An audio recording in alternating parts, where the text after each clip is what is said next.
foi ao ar um programa do William Vac na CNN Brasil, onde eles discutiram vários assuntos interessantes. E algumas coisas me chamaram a atenção e eu vou repercutir com vocês no vídeo de hoje. Primeiro, William Vac contestando de fato o papel da imprensa tradicional, que na visão dele perdeu a credibilidade, foi pro ralo a credibilidade, segundo o próprio William Vac. As pessoas não enxergam mais na imprensa como ela sendo a guardiã da verdade absoluta dos fatos. Eles também comentaram muito o papel do Estado na questão de ser o guardião da verdade. Um dos convidados, que foi o Fernando Schuller, falou que o Brasil se tornou um grande experimento social nesse sentido, de um Estado interventor. Questionou-se muito também o papel do STF e de diversas decisões, inclusive de censuras que estão ocorrendo no nosso país. Foi um programa muito interessante. Nesse vídeo eu quero trazer alguns cortes para vocês e discutir um pouco, colocar o meu ponto de vista sobre cada um deles. Vamos pro vídeo.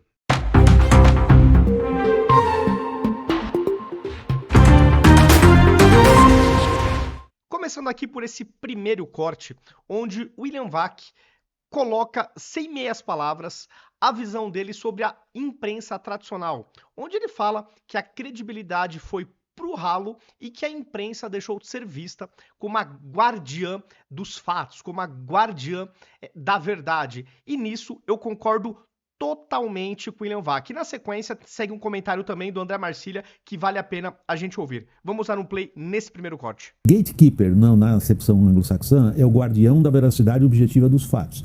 Isto aí, do nosso ponto de vista, se você discordar de mim, por favor, Lígia, fique à vontade. Mas me parece que nós estamos falando a mesma coisa. Do nosso ponto de vista, foi pro ralo, como já disse aqui, a credibilidade da imprensa tradicional organizada. Não somos mais vistos como gatekeeper, como os guardiães da veracidade objetiva dos fatos. Agora, dada essa, digamos, enorme, não sei nem que palavra usar, presença dessa transformação tecnológica a qual o Schuller começou se referindo, quem então, se não quem faz a norma e quem zela pela norma, é o gatekeeper? Se as instituições que tradicionalmente tinham a credibilidade de serem as guardiãs da veracidade objetiva dos fatos, imprensa, por exemplo, não tem mais essa prerrogativa, quem então? Eu faço a provocação. Não deveria ser realmente alguém que regule?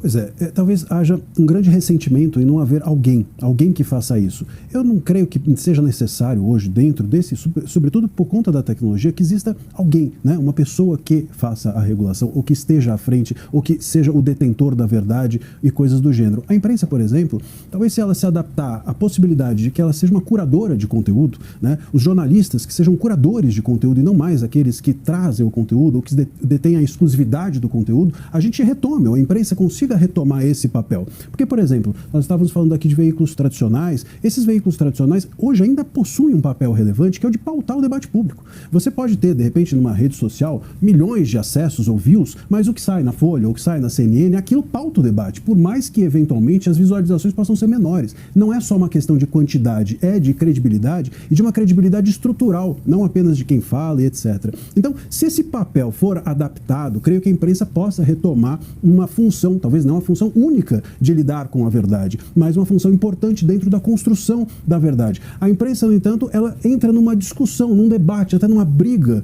completamente, entendo eu, errada com as redes sociais. Como se as redes sociais quisessem ocupar o papel da imprensa, e aí a imprensa faz o jogo invertido, que é tentar ocupar o lugar das redes sociais e se torna uma imprensa opinativa, se torna uma imprensa, enfim, que quer dar a notícia em um segundo depois que ela aconteceu, sem reflexão, e isso tem atingido, entendo eu, a credibilidade aí sim estrutural da imprensa.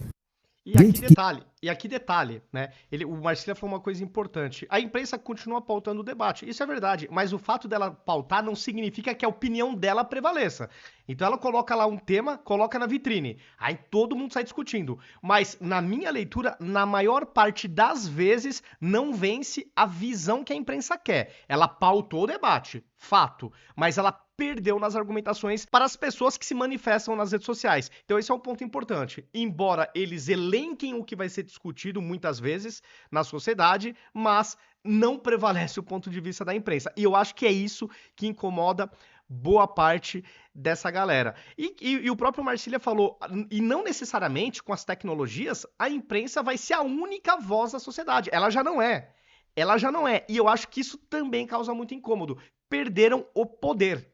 E quando perde-se o poder, luta-se para recuperá-lo. E eu acho que a forma que boa parte da imprensa vem lutando é em tentar convencer a sociedade no debate público de que a regulação das redes sociais é importante. Para mim, isso é uma busca desesperada para recuperar poder de narrativa do meu ponto de vista. Aqui eu quero trazer um outro corte para vocês, do Fernando Schuller, que fala que o judiciário não tem mandato para proteger a nossa civilização. O mandato deles é para fazer cumprir a Constituição e as leis. Ele falou várias outras coisas que eu subscrevo. Vamos dar um play aqui nesse corte, então, do Fernando Schuller.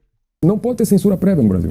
Todos concordam, se a gente colocar aqui dezenas de juristas aqui, todos vão concordar que no ordenamento jurídico brasileiro a censura prévia é vedada. Inclusive, eu acho que membros do Supremo Tribunal Federal concordariam com isso aqui. Não, eles dizem isso com muita ênfase, inclusive. Agora, por que cargas d'água a censura prévia é praticada em larga escala no Brasil nos últimos anos?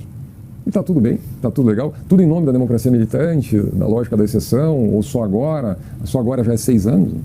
Então vai ser mais 6. Então, assim, isto é Sérgio Buarque, isto é os nossos afetos, a nossa tendência a flexibilizar, a nossa insegurança com as regras. Então, assim, o judiciário como um todo não tem mandato para proteger a nossa civilização.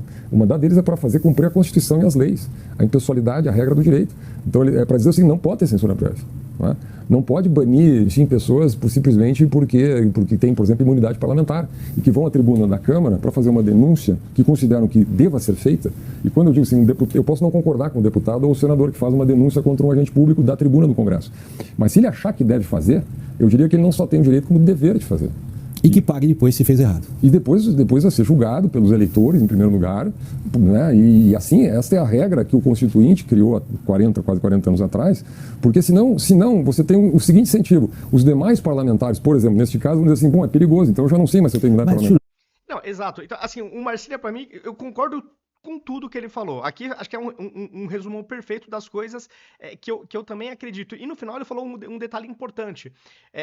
Se o parlamentar acha que tem que falar alguma coisa, ele tem não só o dever como a obrigação de falar. Ele está protegido pela Constituição. E se eventualmente ele falar alguma coisa muito indevida, primeiramente ele tem que ser punido pelos eleitores. Que esse é um ponto importantíssimo que hoje... Sabe, eu fico com a sensação que o eleitor perdeu o poder pro judiciário. Eu acho que, de fato, a mão do judiciário contra políticos de direita tem pesado demais da conta. E aqui, para finalizar, eu quero mostrar mais um corte do Fernando Schuller, que fala sobre o erro do Estado ser o guardião da verdade. E ele fala, inclusive, que o Brasil está passando por um experimento social nesse sentido. É difícil você discordar do que ele está falando. Infelizmente, eu queria muito poder discordar, mas... o diagnóstico, a análise que ele traz, eu subscrevo de novo na integralidade. Vamos dar um play aqui e mais esse trecho. O que não dá, na minha visão, para aceitar a ideia de que o Estado cumprirá a função de guardião da verdade. Todas as experiências históricas, né, que nós temos registro, onde o Estado se coloca à posição do grande ditador, do bom ditador, quer dizer, ele arbitrando sobre a verdade, foram desastrosas. Né? Aí o argumento que vem da areopagítica do John Milton, os juízes são falíveis, esquece essa ideia de que as autoridades, que os agentes, que os tribunais serão falíveis porque eles serão infalíveis porque eles vão falhar. Né? Então, vamos lembrar o James Madison, o grande autor da Constituição Americana, nós inventamos a república, as instituições, porque os homens não são anjos. Ele quer dizer exatamente a mesma coisa do Milton, são falíveis. Então eu acho que o melhor argumento é do Tocqueville, esse argumento exatamente a possibilidade do mercado de ideias aberto, do contraditório, que nos pode, de alguma maneira, oferecer alguma garantia, digamos assim, tá certo? Olha, eu acho, assim, a gente pode, pegando o Brasil dos últimos anos, é uma espécie de experimento social, não sei se é um experimento natural, mas é um experimento social de como a ideia do Estado disciplinador da verdade, o guardião, essa ideia da democracia militando, Karl Lowenstein, né, tropicalizar, não funciona. E nós temos já 5, 6 anos de experimento, exatamente. Vamos lá, nós censuramos no Brasil em nome dessa ideia de que a democracia deve produzir uma certa lógica de exceção para proteger a si mesma, porque essa no fundo é a lógica, né? Que os instrumentos da democracia não são fortes o suficientes para proteger a própria democracia. Então nós precisamos de outra coisa. Nós precisamos dar poderes especiais para o Estado, nós podemos dar esses poderes subjetivos de interpretação sobre as palavras. Vai mais longe ainda, Schuller. Como? Vai mais longe ainda. A sociedade não sabe para onde ela ir, o STF sabe. Pois é, então nós temos... Né, isto está na... Olha, eu passei a reler um grande cientista político, Vanderlei Guilherme dos Santos, que nos anos 70... clássico. E ele cunhou uma expressão que é o autoritarismo instrumental, que seria uma marca da sociedade, da cultura política brasileira. Nós sempre achamos, ele busca lá em Oliveira Viana, não é? Ele é assim, a sociedade liberal até é a melhor, mas a gente não está bem preparado para isso, então precisamos de uns atalhos autoritários, né, para chegar lá. Em algum momento a gente chega lá, só que os atalhos vamos... Muitos vinculam ao lacerdismo, por exemplo, então o golpismo democrático, precisamos dar pequenos golpes aqui. Veja como isso seduz a esquerda e a direita no Brasil. Muita gente não gosta de ouvir falar, mas quando as pessoas estavam na frente dos quartéis lá, pedindo a intervenção militar, em 22, elas estavam querendo o quê? Um atalho, né? Quem sabe esses generais vêm aqui, dão uma arrumada, depois saem de cena. E quando a gente também está aceitando a ideia da democracia militar, então a gente sabe que não pode ter censura prévia no Brasil, mas a gente aceita a censura prévia, como aconteceu a rodo no Brasil nos últimos anos. Não, porque agora é necessário, nós temos que corrigir isso, então um pouquinho de autoritarismo instrumental é necessário para corrigir, ou salvar, ou proteger a própria democracia. Certo? Isso me fora. A frase foi dita pela própria Carmen Lúcia. Pois é, então, né, nós exatamente aceitamos uma ministra dizendo que, não, nesse caso, uma pitadinha de censura prévia é importante. E na verdade não era, né? Era um documentário que ninguém sabia. O STF proibiu sem nenhum ministro ver o documentário. Sem ninguém saber o documentário. Na ditadura, pelo menos, eles viam os filmes, né? A pergunta, divulgar aquele documentário, lançar, faria grande diferença. Nós censuramos no Brasil, nos últimos anos, um economista chamado Marcos Sintra, porque fez um tweet questionando o resultado de algumas urnas. Nós censuramos um um youtuber, porque ele disse que achava que mesmo um partido nazista teria que ter liberdade de expressão. É uma opinião da qual eu discordo, mas é uma opinião dele. Ele não está defendendo o nazismo, ele está dizendo que defendendo uma visão libertária. Aliás, primeira emenda nos Estados Unidos é assim.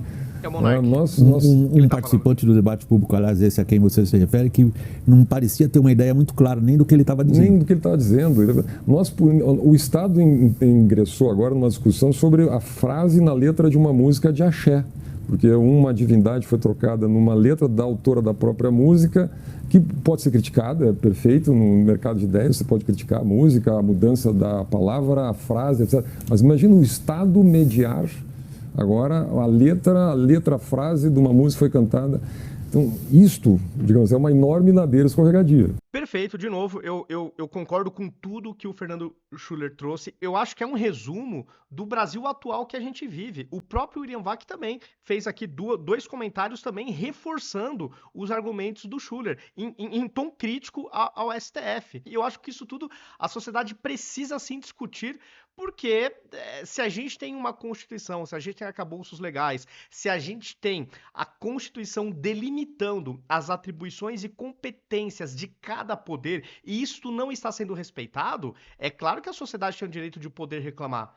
É claro que esse debate é totalmente legítimo. E o Brasil precisa voltar urgentemente para ser o escravo, um cumpridor contumaz da Constituição, que, vendo vários especialistas no direito e analistas políticos como Fernando Schuller e vários outros, eu tenho a convicção de que o Brasil não está mais seguindo rigorosamente a Constituição e nem mesmo todas as leis do nosso país. Então, para esse país se normalizar, se pacificar, para mim tá fácil. É voltar para a Carta Magna. É voltar para a Constituição. É cada poder jogar dentro do seu quadrado, dentro daquilo que foi previsto e determinado pela Constituição. Então, para mim, eu não sei se eu estou sendo muito simplista, mas está fácil o Brasil voltar ao normal. É só voltar para a Constituição. Bom, pessoal, é isso. Coloquem nos comentários o que vocês acharam desses trechos que eu trouxe aqui para vocês. Concordam, não concordam, por quê? Justifiquem nos comentários. Se gostaram do vídeo, deixa o like, porque isso de fato ajuda a aumentar o engajamento do vídeo. Quanto mais like um vídeo tem, um conteúdo tem, a plataforma entrega até para pessoas que não seguem o canal, que não seguem o perfil. Então é uma boa maneira de você sair da bolha. E se você também gostou desse vídeo, desse conteúdo, compartilhe. Compartilhe nas suas redes sociais, nos seus grupos de WhatsApp, porque assim, de fato, a gente sai da bolha da direita e começa a pegar aqueles brasileiros que até fizeram L, mas já estão insatisfeitos, já estão vendo que o Brasil tá uma porcaria. Então a gente precisa convencer esse contingente que a direita é a melhor saída para o nosso país. E eu acredito muito nisso. Os convido também a me seguir em todas as redes sociais. Em todas elas eu estou como @ViniciusCFP82. Aqui em cima, em vermelhinho, tá o meu username. Em todas as plataformas vocês me encontram desta forma. Dado o recado, feito o convite, até o próximo vídeo.